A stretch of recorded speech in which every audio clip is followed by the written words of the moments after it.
Say hi to Ken. Sam. Please tell me. Hi. Hi. Okay. Now you can move it over there, Ashley. Alright. Okay. Alright. How are you guys doing? You guys doing good? Okay. So, alright. So, the 90s was a big decade for the world of video games as we saw the rise of more adult-focused franchises such as the Mortal Kombat series, Kung Fu, Blood, and all that. And then we saw the rise of the Fallout series. Nukes went down. You live in a world where after that, all that, yes, of course, you get that. But, however, out of all of them, only one stands out in terms of generating controversy no matter what year releases. Grand Theft Auto from Rockstar Games. Now, for those who are not in the know, Grand Theft Auto is a series of action-adventure games that typically focus on the violent street life of a small-town criminal in a fake version of an American city, so such as like New York or Los Angeles. The gameplay has it to where you can control said criminal and basically do whatever it is that you want to do with him.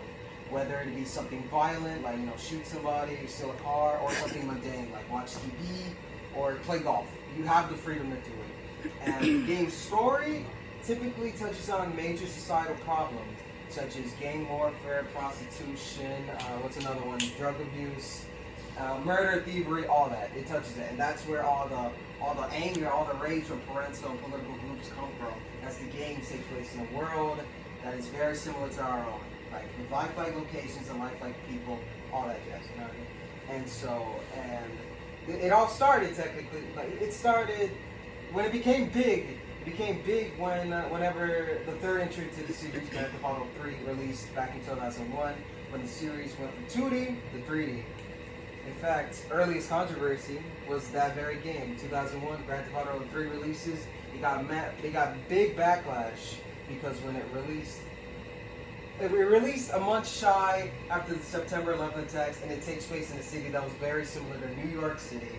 And so Rockstar had to delay the game and change a few things. So change the blue NYPD cars to black, change a few buildings around, make it to where that you can't replicate any provocative imagery from the national tragedy. And it still got controversy anyway because it got a major backlash for its realistic portrayal of carjacking, murder, prostitution, all that stuff, right?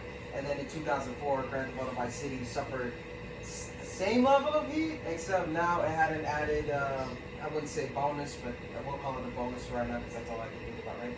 We'll call it an extra bonus. It got more heat though because it had some rather offensive portrayals of certain ethnic groups. So like that would be Cubans, that people didn't like how they portrayed Cubans, and Cubans even filed I think a lawsuit against them back in the day. But they eventually got through that and suffered basically the same level of heat as the other game. But the biggest piece of the biggest controversy they've gotten so far would be 2004, Grand Theft Auto San Andreas.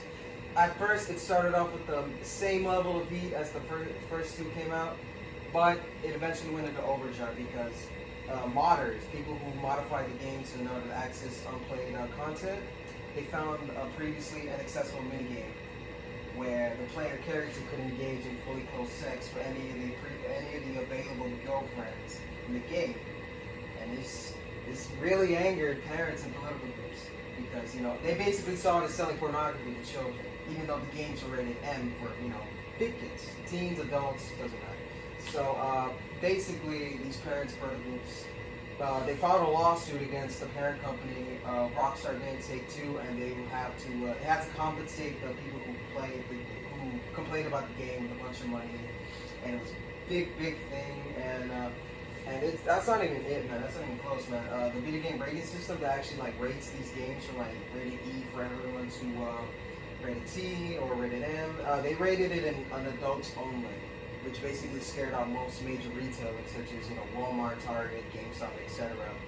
It took a while, but eventually the developers edited the game down to where they removed the game. They removed the minigame and any other things that could that's reminiscent of it. They removed it and they sent it back into the market and eventually made bank once again.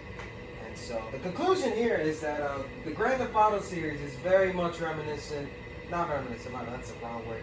it is very much synonymous with the term controversy, as no matter what year it is, no matter what form it takes, it always manages to make people mad, right? This is like from the more recent entries, like Grand Theft Auto 4, people got mad because it had drunk driving mechanics, as if they thought it promoted drunk driving, which obviously isn't good, right? Right? That's and then the most recent game, Grand Theft Auto 5. Grand Theft Auto 5, it got major backlash because it involved a really violent torture game within many of the story's missions. Right? But despite all this, it still makes major bank in the video game market, and it's cemented its place in video game history, as not only does it make popular games, but it makes games that are very much happy to push the envelope past wherever it needs to be pushed.